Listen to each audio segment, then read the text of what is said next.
taong bayan. Magandang hapon po mga ka-inklinasyon. 3:00 na naman ng hapon at tayo po ay magsasama-sama sa loob ng isang oras. With me is Miss Janine Cruzet, ang ating soft-spoken co-host. Si Teacher Aisel Dukay, ang ating sign language interpreter. Ma'am, a voice from you. Paalang araw po sa ating lahat. Maraming salamat, Teacher Aisel, kasi parati po lang siya nagsasign, so we wanted to hear her golden voice. Ayan. Si Franz po ang ating captioner, an OJT of Inclination. Siyempre, ang punong abala sa buong linggo na si JM David, ang ating technical support, and si Miss Ina Figueroa, ang ating program director. And of course, ang ating pong mga core members, pagbibigay-pugay po sa kanila, si DJ Ronnie, Ma'am Celia, Caranil, Miss Mitz, Miss Jennifer, at ang ating BFF na si Ka-Art. So mahalaga po ang ating talakayan dahil binibigyan natin ang halaga ang ating karapatan para po bumoto bilang isang mamamayan. So, munting kaalaman po, mayroon tayong batas dati na, until now, functioning siya, Republic Act 10366. Ito po ay an act authorizing the Commission on Election to establish precincts assigned to accessible polling places exclusively for persons with disabilities and senior citizen na naaprubahan po noong February 2013. Siyempre, dumaan ang mga panahon, nagkiklaim na tayo ng mga inklusibong mga batas. So, nagkaroon po ang COMELEC ngayon ng EAPP or tinatawag na Emergency Accessible Polling Place na nag-evolve ulit into PPP naman, Priority Polling Places, na lahat na po ng mga hindi nakarehistro, hindi nakasama doon sa polling precinct, like ako po kasi nakasama sa APP at meron yung mga bagong register pa lang, is wala pa po sila doon sa APP, so gagamitin po nila ang PPP. Ito po ay located doon sa ground level. So, pang-apat na po na serye ng ating programa ang for midterm election po ng 2025. So, Miss Janine with honors, paki-introduce nga ang ating mga guests for this afternoon. Yeah. Thank you, Doc Jean. Bago ko po ipakilala yung mga mga gentlemen na guest po ng Inclination for this afternoon. Batiin ko muna po, Doc Jean, yung mga nakikinig po at nanonood ng Inclination.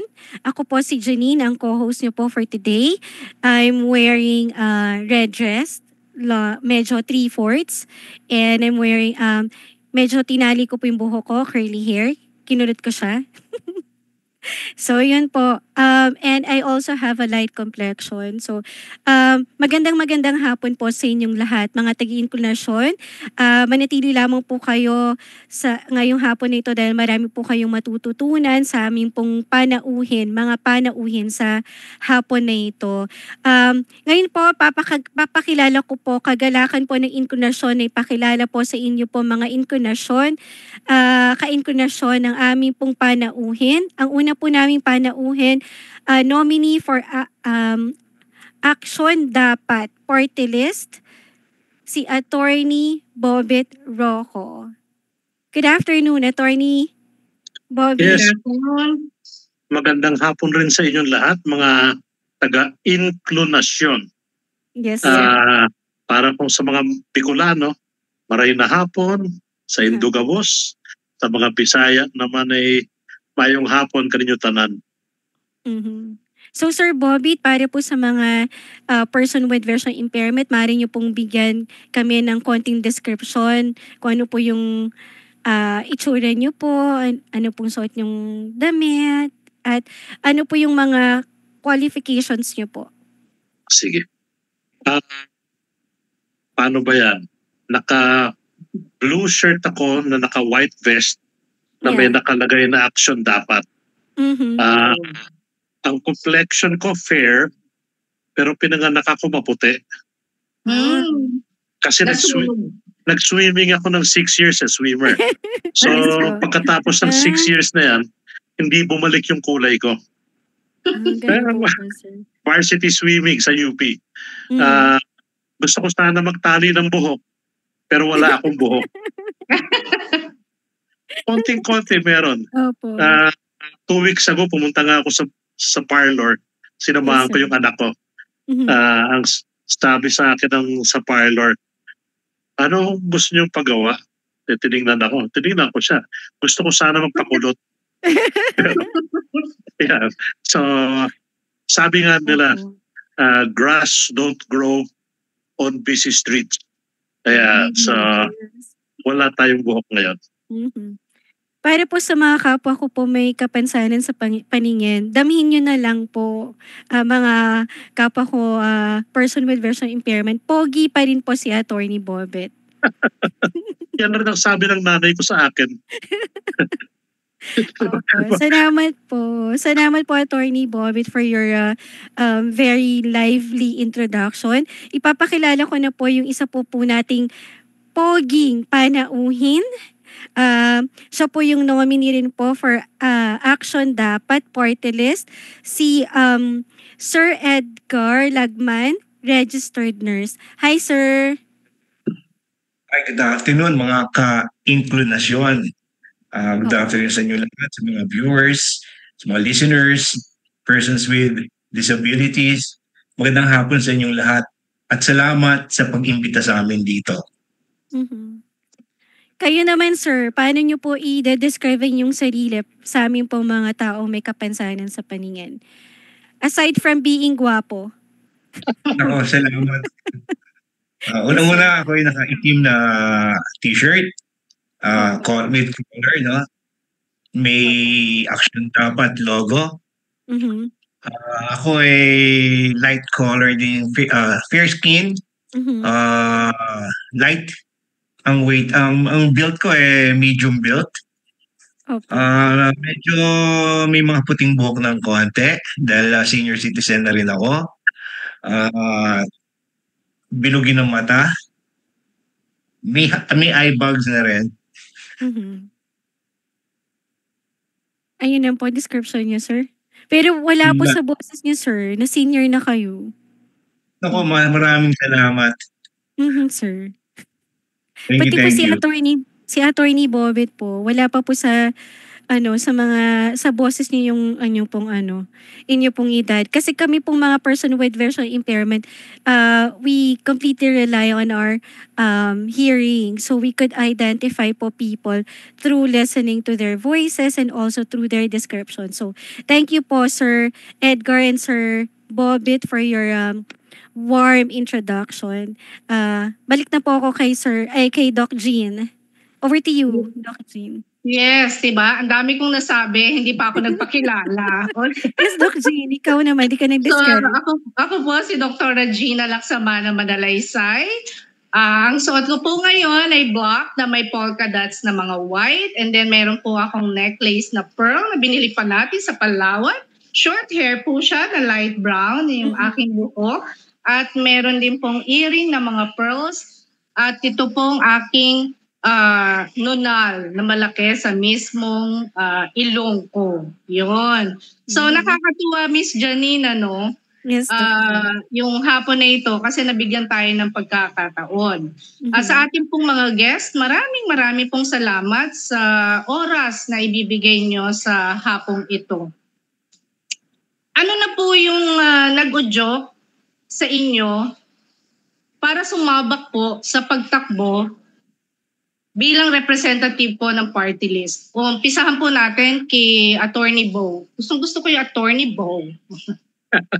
Actually, nagkataon attorney ako, no? Pero ang sinasabi ko sa mga kaibigan, ang mga kalaban ko lang ang tumatawag sa akin ng attorney. Pagkalaban kasi na. Po, Usually kasi pag nasa korte ka na, courtroom, attorney. Yes, Pero adversarial yan eh. So mag-aaway kayo sa courtroom. So parating nag-ataluhan, di ba? Yes. Pagalingan ng boses, pagalingan ng batas. Pero sa mga kaibigan, as much as possible, buo lang ako. Pero kung politika ang pinag-uusapan, kasi patagal ko nang kasama si Raul Roco, di ba? Ever since 92, magkasama. Panganay ako.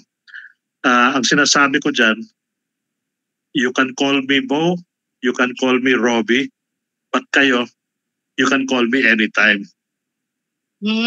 Sweet. Kayo naman po, Sir Ed. Ano po ang nag-joke sa inyo para po, lumaban ngayon bilang isang representative ng party list? Alam niyo, Ma'am Jean, no, ako hindi isang politiko.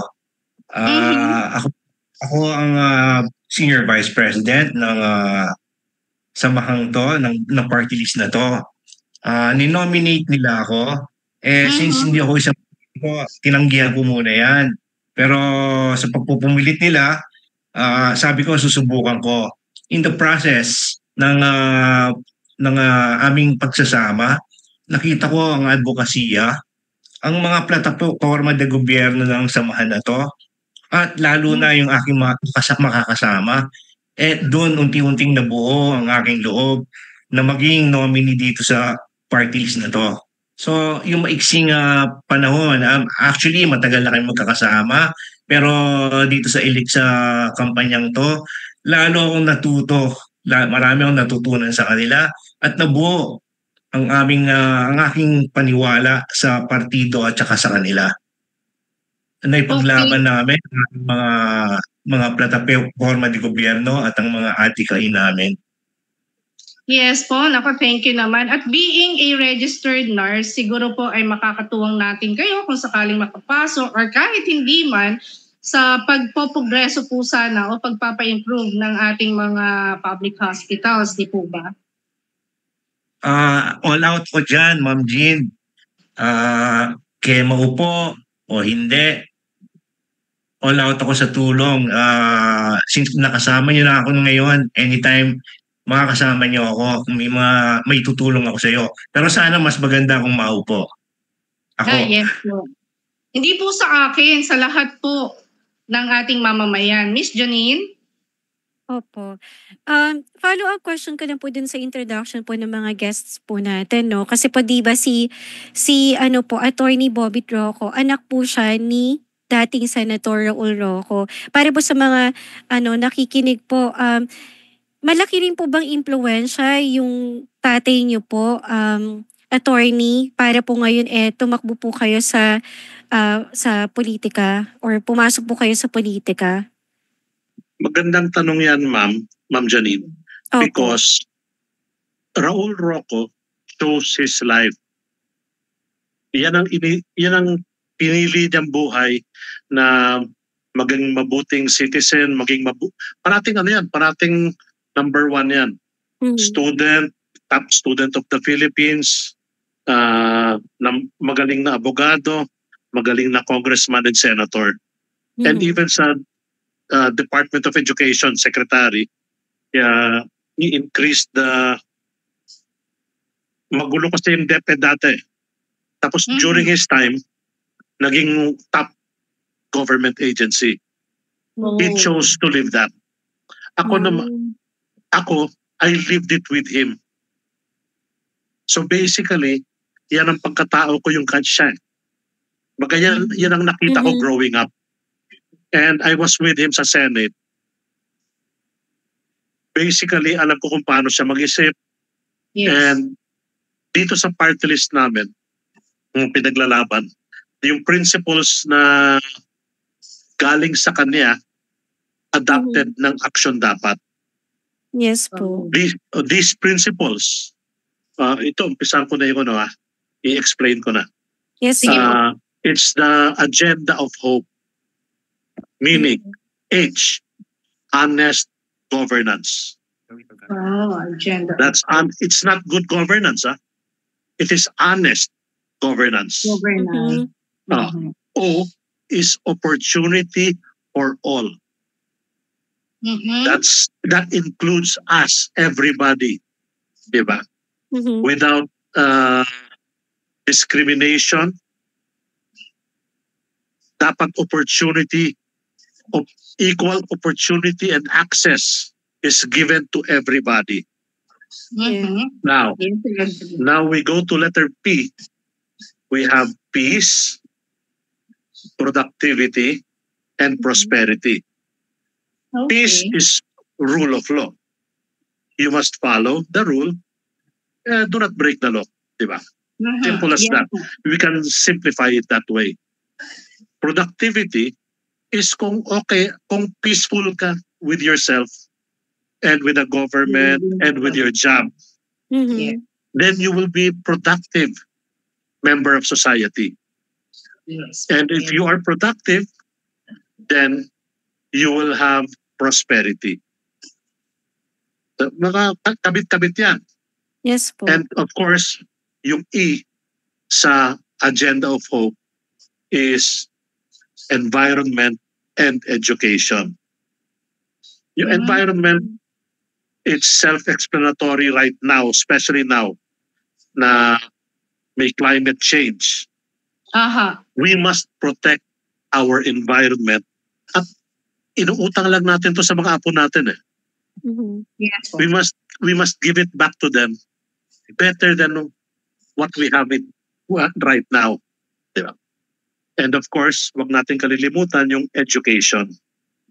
Education is very important, and everybody should be given all the rights that they can study whatever course that they may want to take.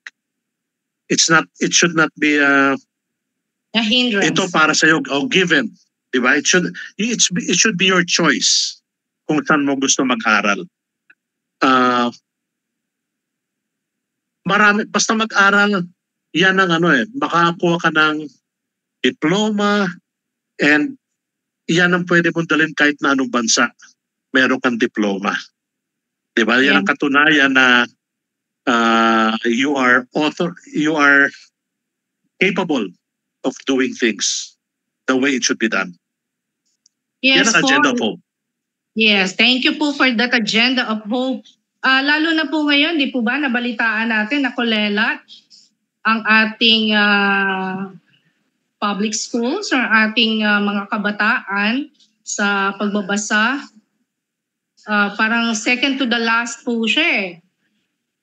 And sa totoo lang, Miss Janine, ever since po na tumakbo si Senator Rocco, idol ko po siya. Madalas po siya sa list ko. Yun. Kasi medyo hindi naman radical magsalita, pero yun nga po, the achievements that he has done, yun, hit us. So yun po yun, para malaman lang po ni Attorney Rocco. Yeah. Kailangan rin malaman ng mga kabataan. Yes. Because Raul Rocco died 2005. Okay. Ang nakakakilala sa kanya are citizens 38 years old and older. Yes po. Yeah. Yung mga bata hindi na alam. Yung mga nagawa po niya para sa bansa. Oo. At marami-rami yun. Yes po. Ngayon po, para sa kaalaman po ng lahat, pwede niyo po bang kay Sir Edgar, pwede po bang ipakilala ang inyong party list? Paano po ito nabuo? Yes. Ito, nagsama-sama kami ito 8 years ago, 8 years in the making to, no? Bali, numpisan to 8 years ago pa dahil sa peace advocacy ni Kong Nani. Pero nabuo ito talaga no, nagsama-sama kami nila Attorney Bo, ni Kong Nani. Last election, nagsama-sama kami. Being chairman of Aksyon Demokratiko, si Attorney Bo, naisipan namin magbuo ng party list na ang principles ay based doon sa mga paniwala ng father niya. which is in Constitution, yung hope na sinasabi, no? It's based on the 1987 Constitution, itong party list na to. So, nandito yung paniwala ng equality ng mga tao sa larangan ng edukasyon, sa larangan ng kalusugan, sa larangan ng employment, at aksyon para sa sa kapayapaan, environment. So, ito yung namin, ito yung naging plataforma de gobyerno namin na prove itong aming naging kami na bigyan kami ng what's this, Attorney Bo, yung sa COMELEC, na bigyan kami ng accreditation po, yes. Accreditation. 2020, correct me if 2024, no? Yeah, that was the time na nabigyan kami ng para mag-participate ngayong election na to. Okay so po. Yes po. In other words, kami ay naniniwala ng equality ng mga tao, no, sa larangan ng mga aming mga pinaglalaban. Health, education, yung trabaho, yung kapaligiran, tsaka yung kalikasan. Okay, para po sa inyong dalawa, medyo kasi po madalas natin yan naririnig with due respect po sa mga tumatakbong politician or yung mga dating politicians na. Any specific tawag dito, guidelines or move kung paano po natin itong gagawin? Okay. Yes po, attorney. Attorney. Yeah.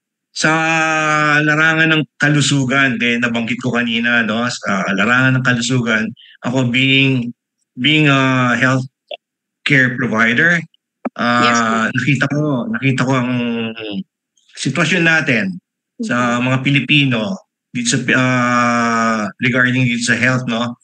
Unang-una, gusto namin aksyonan ang public hospitals dahil ito ang ginagamit ng mga ordinaryong Pilipino. Dalawang klase lang naman ang hospital dito sa Pilipinas.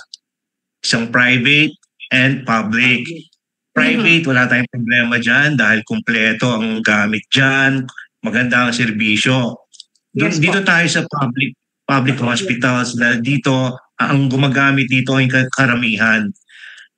Gusto nating improve yung situation ng public hospital sa larangan ng equipment. Lagi kong sinasabi to sa facilities, yung nurse to patient ratio. Nurse. Yes, kasi ang DOH, ang sabi nila, ang nurse to patient ratio is 1 nurse to 12 patients. Pero ang talagang sitwasyon is 1 nurse to 20 patients. May kausap akong doktor kahapon. Ang sabi nga niya, nasa public hospital siya, dyan sa Asinggan, sa Dagupan. Ang sabi niya, ang isang doktor daw, ang inaasikaso sa public hospital, 50 patients, minsan mas marami pa. So, it boils to, at the end of the day, budget. Ang gusto natin, madagdagan ng budget ng DOH para ma-improve natin lalo ang serbisyo at ang mga equipment ng public hospitals. Ang pangalawa po ang PhilHealth. Dahil dyan po nakasandal ang ordinaryong Pilipino. Swerte po yung mga nasa middle class. May kanya-kanya po silang Medicare, mga insurance, medical insurance, no? Ang ordinaryong Pilipino po wala niyan. So nakasandal po 'yan sa PhilHealth. Ang action dapat magiging CCTV ng mga tao sa Kongreso. Babantayan natin ang pondo ng PhilHealth na mapunta sa pakanan ng health ng mga tao. At pangatlo po, isasama natin ang ito po mga PWDs nadagdag persons with disabilities. Sorry, sir. Isasama po natin dyan sa healthcare na yan ay ang home care. Since yung mga disability po sila, gagawin po natin very easy ang buhay sa kanila. Again, pondo lang po naman yan. Bayaan po natin ng nurses and doctors ang bumisita sa kanila. Hindi na sila kailangan pang mapagod. Yes. Attorney? Remember, party list will become a congressman. So the main duty is to make laws policy to favor policies, laws to help out and make it easy for every Filipino. Yan ang duty ng government, to make it easy for us. Pero apparently, right now, they have this gift of making it hard. Yeah. Medyo, ako mabait na ako dyan, na gift yan na pinapahirapan ang kapwa natin. First policy is honest governance. Why is that very important? Because eto, may classmate ako dati sa law school. Ang sinabi niya, pag pumasok ka sa gobyerno at hindi ka kumita, kasalanan mo. Oh. I could not accept that argument. Parang it is assumed na pag pumasok ka sa gobyerno, corrupt ka na. Yeah.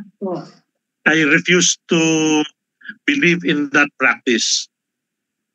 What I believe in, from mga natutunan ko kay Raul Roco, it's basically if you do your job properly, make laws properly, you execute the laws properly, more people, more Filipinos will benefit. Yes. And if you notice, I say Filipinos because we are all Filipinos, whether or not I will use the term Filipino with disability. Diba? Yes. Although it's not legal, we are all Filipinos. So basically, if they do their jobs properly and honestly, more Filipinos will benefit. And yes po. Sorry po to cut you, attorney. Sige po, tuloy niyo po muna. Yung karugtong kasi ng honest governance is yung opportunity, equal access to all. Yan ang talagang magkarugtong eh. One side is the government's duty and they will give opportunity to everybody so that everybody can develop themselves. Huwag lang mag-aantay ng huwag magpapakawawa. Ito, I have a story I want to share. Sige po. Parati kong naririnig kay Raul Roco. And it is from a Jesuit priest way back. Ito, ganito lang yan. Meron siyang priest na nanonood sa mga animals sa field. Meron siyang nakitang fox na naipit sa trap. So, tinitingnan niya kung ano mangyayari. So, may dumating na tiger. Nako, ito na. Kakainin yung tiger. Pero imbis na kinain, pinakawalan niya yung fox, tapos inalagaan hanggang gumaling. Sabi ng nanonood, nag-observe. Sabi niya, naku, subukan ko kaya yan. Mukhang mabait naman pala ang mundo tumutulong. So umakyat siya sa mountain hanggang naubusan na siya ng pagkain. Walang nagdala. Nasira na yung damit niya. Walang nagdala ng damit na pampalit. Tapos bigla na lang out of the clouds may lumabas na tao Sabihin natin si God.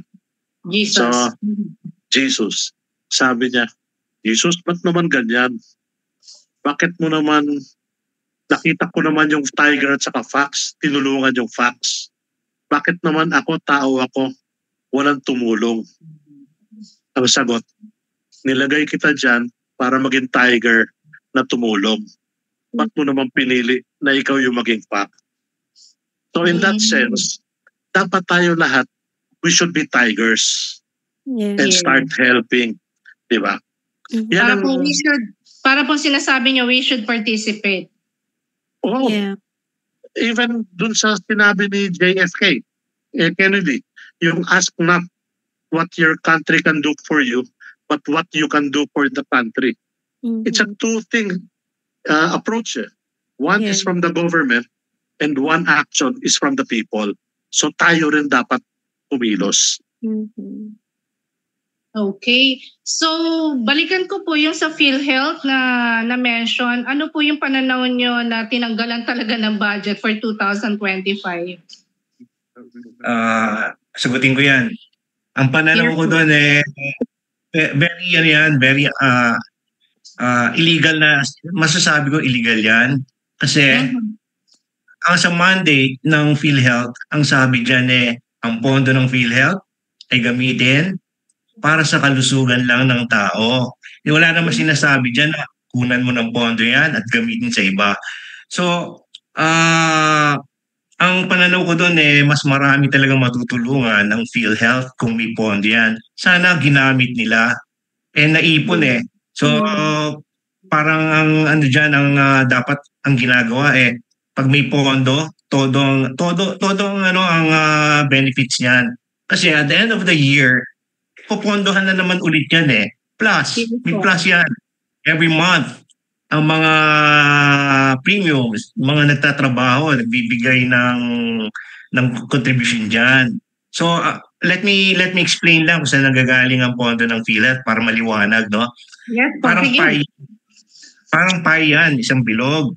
Ang kalahati niyan galing sa sin tax. So, tax yan. Galing din sa tao yan.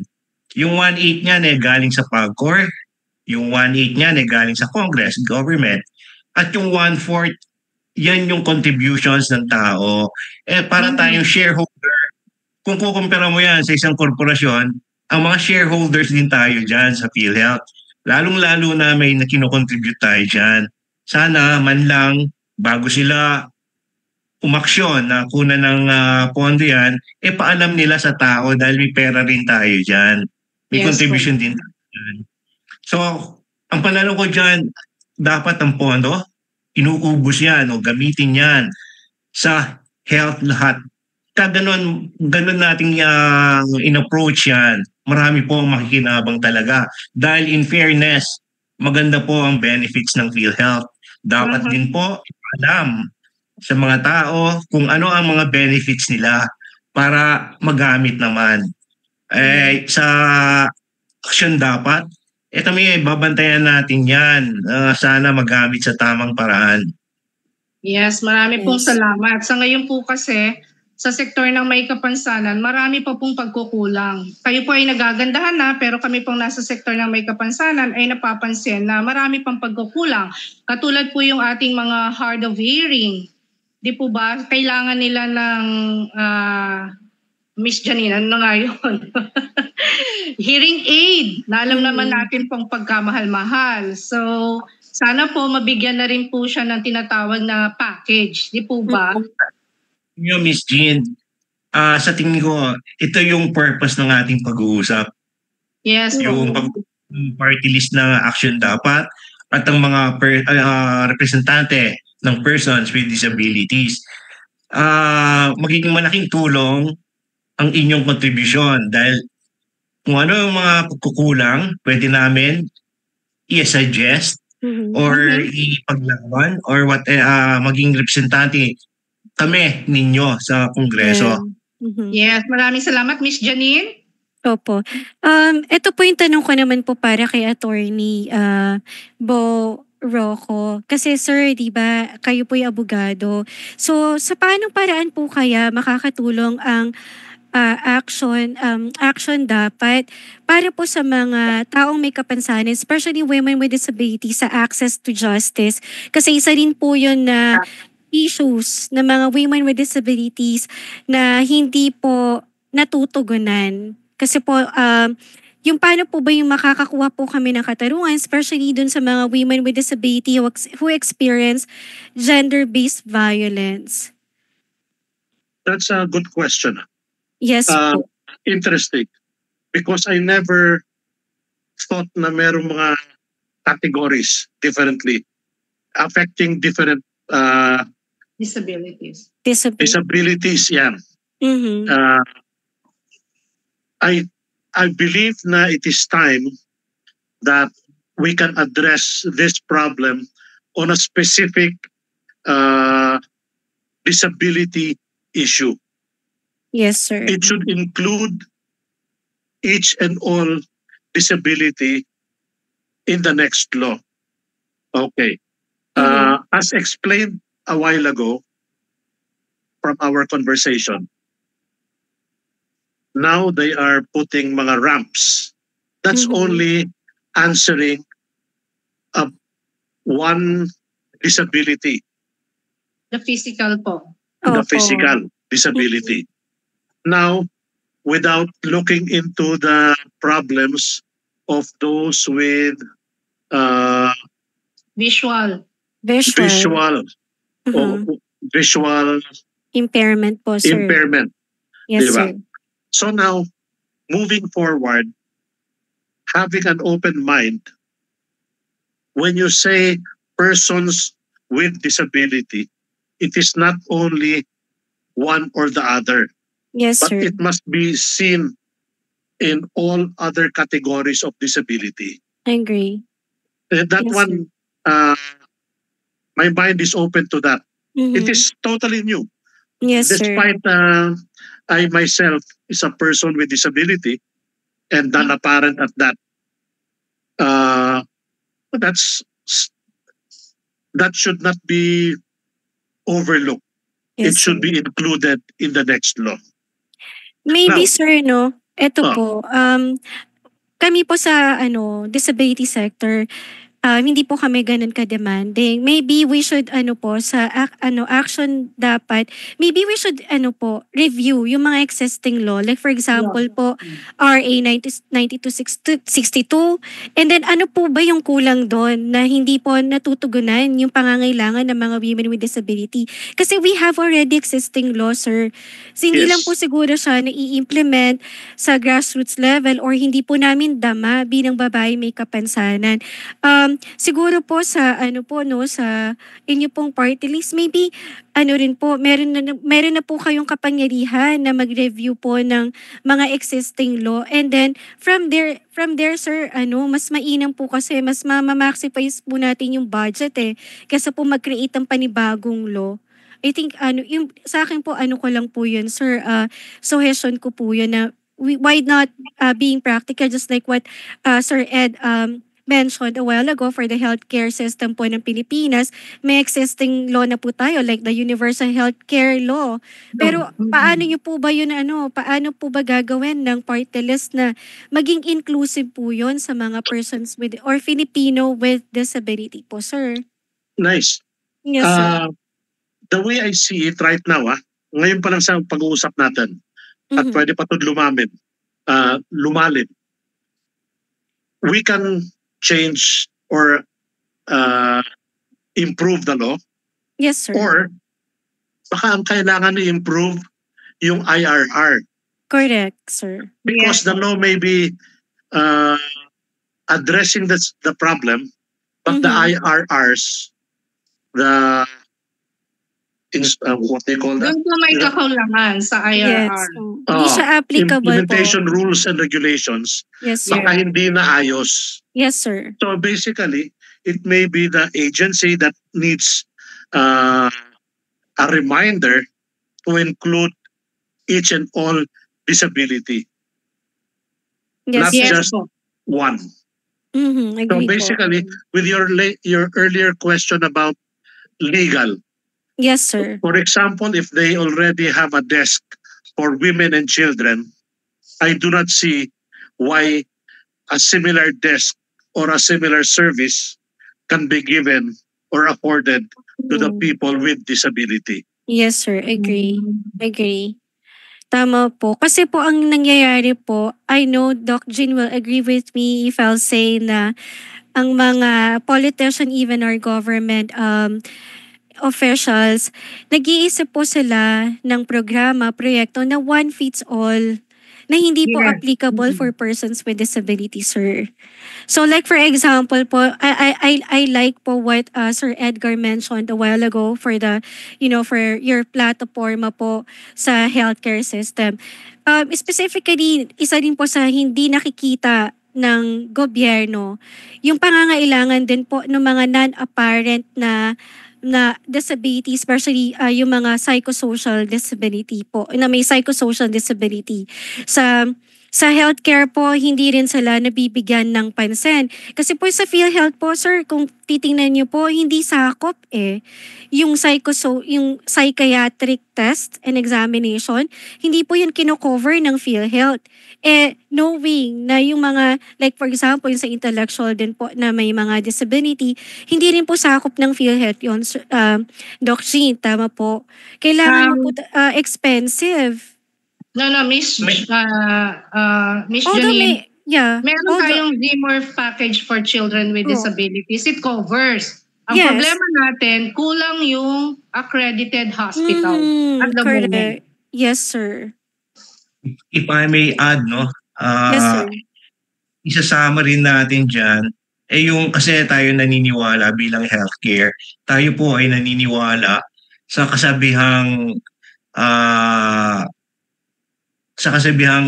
yung wala ka pang sakit, dapat pinagtutuunan ka na ng pansin ng ating gobyerno. Prevention is better rather than the cure, di ba? Parang mas maganda wala ka pang sakit. May isasama natin yan, sinasabi mong yan. Yes, sa sir. Prevention rather than the cure. Kasi isasama natin kasi nagbabayad, lalo na yung mga nagbabayad, may contributions, no? Yeah. 12 months tayo nagko-contribute, sino bang may gustong magkasakit? So, hindi ka magkakasakit, yung 12 months na hinulog mo doon, what's it for the contributor, di ba? So, gusto nating bigyan ng konting, konsuelo, di ba, Bong? Na mabigyan silang medical examination once a year, di ba? Yeah. Kasi kung kukupitin mo sa 16,000 na sumusweldo, mga almost 9,000 ang contribution nila sa isang taon. So maganda naman na natutulungan nila yung mga ibang benefits ng PhilHealth, no? Pero gawin nating may benepisyo naman yung mga bawat na nagko-contribute sa PhilHealth para may pakinabang din ng PhilHealth sa kanila. Isasama rin natin yung sinasabi yung sa Psychosocial, sir. Opo. Psychosocial factor. Opo. Yes po. Ngayon masyado tayong seryoso po, mga sirs. Janine, make it light ng konti. Meron po akong tanong dito. Ano po yung tingin nyo na ikakaangat ninyo sa ibang kandidato po sa usaping plataforma para sa mga taong may kapansanan po? Ito. Dahil 17 minutes na lang po tayo. Okay. Ito ang masasabi ko dyan. Ang lamang siguro namin sa action dapat, we have an open mind. Okay. Ang naisip ko nga kanina kay Ma'am Janine na sinabi na ginagawa ng mga kongresista na hindi, it's not inclusive pag gumagawa sila ng law. Yes, sir. Okay. I think it may be just they do not know what to look for. They do not know. They do not talk to their constituents that much. So they do not have any idea. I am being good here. I'm giving them the benefit of the doubt that I hope they do not get mad. Let's say, knowledge impaired. Pag hindi nag-aaral. Yes. Diba? maybe mali yung term na ginamit ko, pero basically if you do not have an open mind and you do not listen to your constituents, I think you have a disability in the way you do your duties. Yes, sir. Diba?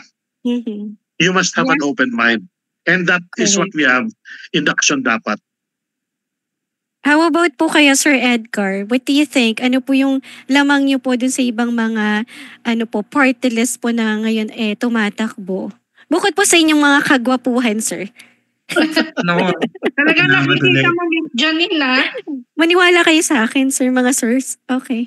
Sige po, Sir Edgar. Maraming salamat ulit. Unang-una, lamang namin. Ngayon kausap namin kayo. Yung usap namin sa inyo, kalamangan yon dahil nalalaman namin ang gagawin namin if ever kami maupo at mabigyan ng pagkakataon sa Kongreso. Pangalawa, meron na kami mga naiisip na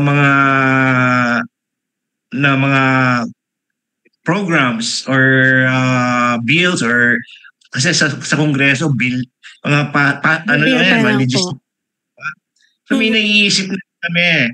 Ngayon pa lang iniisip na namin yan dahil ayaw naming, remember, 3 taon lang tayong magtatrabaho sa Kongreso. Napakiksi nun kung tutuusin. It's only 1,000 days. Kaya ngayon pa lang, piniprepare na namin ang aming sarili, ang aming party list para magtrabaho if ever given a chance. Sinasama namin dyan yung sinasabi kong healthcare, home care program, home care program for disabled, no? Persons with disabilities.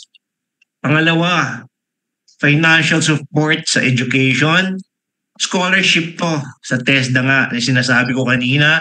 Inuulit ko lang na hindi na kailangan pang pumunta ang person with disability sa TESDA.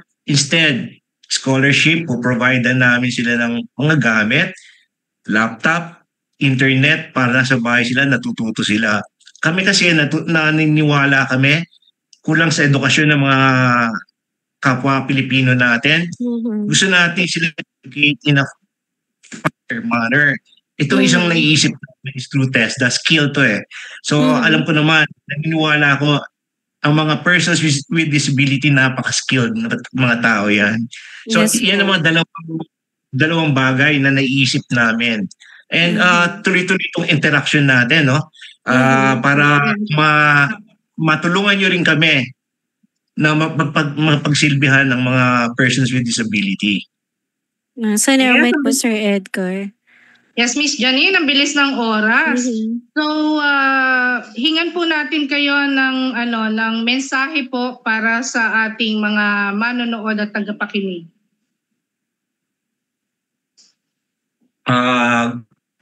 Good afternoon, no? Edgar Lagman po, nominee ng Action Dapat Party List number 26 sa Balota. Ang isa pong pagkakaiba ng ating party list sa iba, kami po ay naniniwala sa matinong paggogobyerno tungo sa komportabling buhay ng bawat Pilipino. It's honest and good governance lang po ang makapagbigay ng komportabling buhay sa ating mga ordinaryong Pilipino. Paano po gagawin to?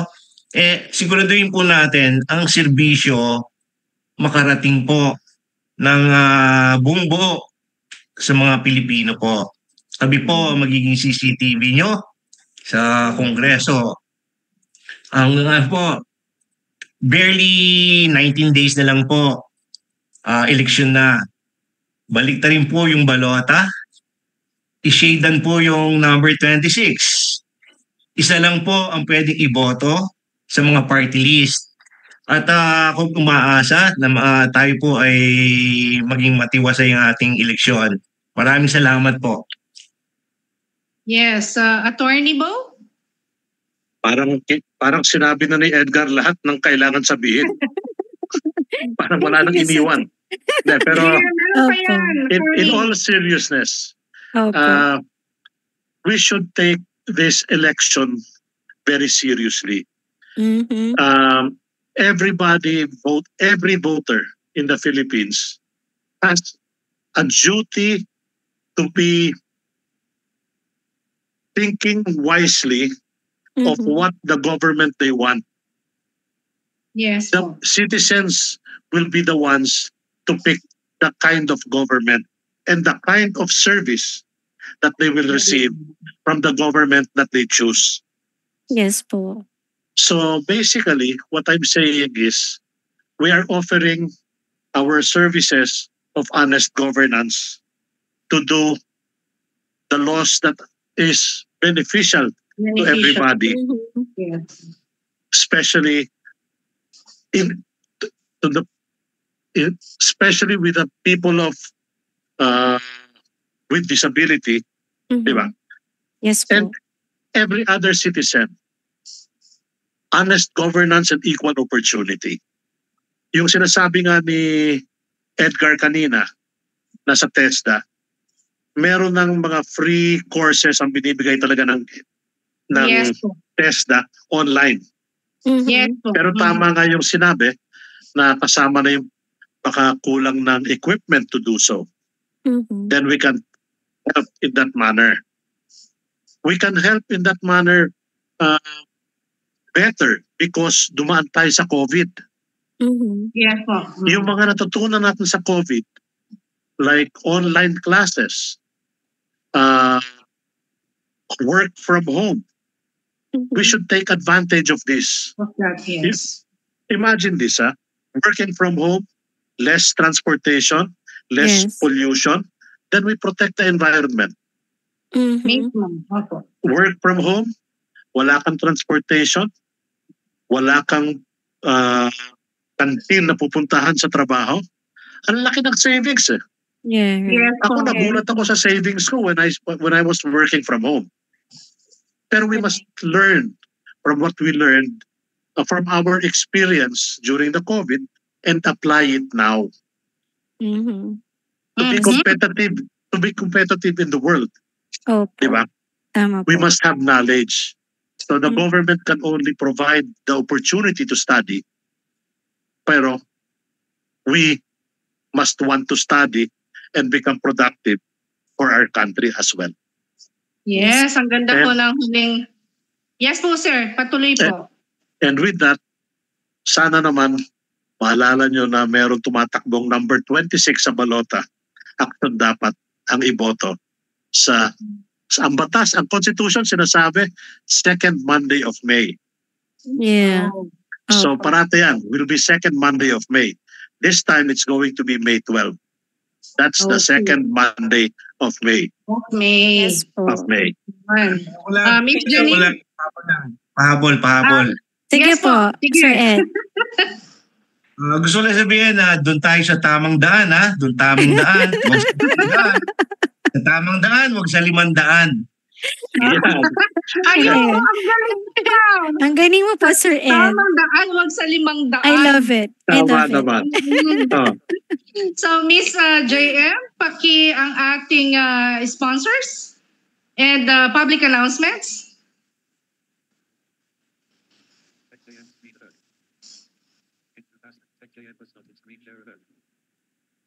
Hone your skills, gain experience, contribute to a meaningful cause. Encarnacion is accepting interns and OJTs for our Facebook Live program dedicated to promoting the rights of persons with disability. Apply now and let's make a positive impact together. Send your application to incarnation@gmail.com. It's incarnation@gmail.com. INKLUNASYON@gmail.com and address it to Incarnation Core Group through our technical assistant, Joanna Marie David. May mga disability-related topics or issues pa ba kayo na gustong pag-usapan? Ano pang hinihintay ninyo? Makipag-ugnayan na sa inklusyon dahil sa inklusyon, laging may inklusyon. Ipadala ang inyong reaksyon, komento, rekomendasyon, or suhesyon sa aming email address inklusyon@gmail.com inklusyon@gmail.com inklusyon@gmail.com and address it to our Incarnation Core Group through our Technical Director, Ina Figueroa. We would like to thank our sponsors and partners, CBM Global Disability Inclusion, Philippine Coalition United Nations Conventions on the Rights of Persons with Disabilities or PCUNCRPD, INET Philippines, Norfield Foundation, CISO, Philippine Partnership on Children with Disabilities or PPCWD, Liliane Funds, Deafblind Support Philippines or DBSP, Philippine Chamber of Massage Industries for the Visually Impaired or PCMIVI, Provincial Government of Batangas, PIDAO Pangasinan, Regional Associations of Women with Disability or RAWWD Region 1, Mabini Movement, and of course, the ASEAN Enabling Master Plan 2025 Coalition. Thank you. Ayan. Naku, Miss Janine, ang iksi talaga na isang oras, ano? Sa ating mga nagiging talakayan. Ang iyong words, please, for this afternoon. Kami po sa Incarnation, sa aming pong mga ka-Incarnation, wala po kami pinapanigan na party list. So, or kanino man pong any political party, tinutulungan po namin ang aming mga kapwa taong may kapansanan. Sa ngayon po, alalahanin po ng mga person with disability ang agenda po ng action dapat, Hope Agenda. Tuningnan po natin ang ating mga kandidato with open mind po. Yun yung sinabi ni Attorney Bobet, and I like it. And also Doc Jean, yung gusto ko rin po yung sinabi ni Sir Edgar, advanced thinker. Advance po silang mag-isip sa action dapat. And sana po itong programa na ito, Doc Jean, sa ating po mga ka-incarnasyon ay nakatulong po sa mga taong may kapansanan kung sino po ang ilalagay ninyo sa inyong pong balota. Desisyon niyo po yan at ang inyong pong desisyon ay mahalaga. Gaya nga po sinabi ni Attorney, desisyon niyo po ay mahalaga upang mabago po ang kinabukasan po ng mga Pilipinong may kapansanan. Yun po ang aking mensahe, Doc Jean. Salamat. Thank you, Miss Janine. Mga ka-inklinasyon, tayo po bilang mamamayan ay may karapatan. Bilang botante, pagkakataon na po natin pumili ng mga iuupo nating mga public officials. Lumabas po tayo at bumoto at pumili ng mga kandidato na hindi basihan ang pagiging popular. Di po ba? Popular lang siya, so iboboto natin. Without even looking at his background. Ano na ba ang nagawa ng tao nito? Ano ba ang pag-iisip ng tao nito? O ng kandidatong ito? O ang pagbibigay ng kaperahan. Sabi nga ho ni Sir Ed, ano na nga yun? Gusto ko yun. Tamang, ano po yung kanina? Yung 500? Tamang daan, wag sa 500. Tamang daan, wag sa 500. Kaya po, ang inklinasyon ay naglabas ng ganitong serye para po kilalanin natin sila. Maraming salamat po sa ating mga guests sa pagbibigay ng isang oras na ito. Alam ko po, si Sir Ed ay nasa Pampanga ngayon at si Attorney Bo naman ay nasa Quezon City at attending a conference po ba? And then si Congressman, yes po? Tapos si Congressman Nani naman po ay nasaan na nga po siya? Nasa isang programa din na tumutungkol sa iba't ibang kandidato. Sa isang talakayan din po, di po ba? So maraming pong salamat sa ating mga crew, sa ating core, at sa inyong lahat na matiyaga pong nanonood sa maghapong ito. Meron po tayong kasabihan dito sa na inklusyon na. Marami pong salamat at muli magandang hapon sa ating lahat.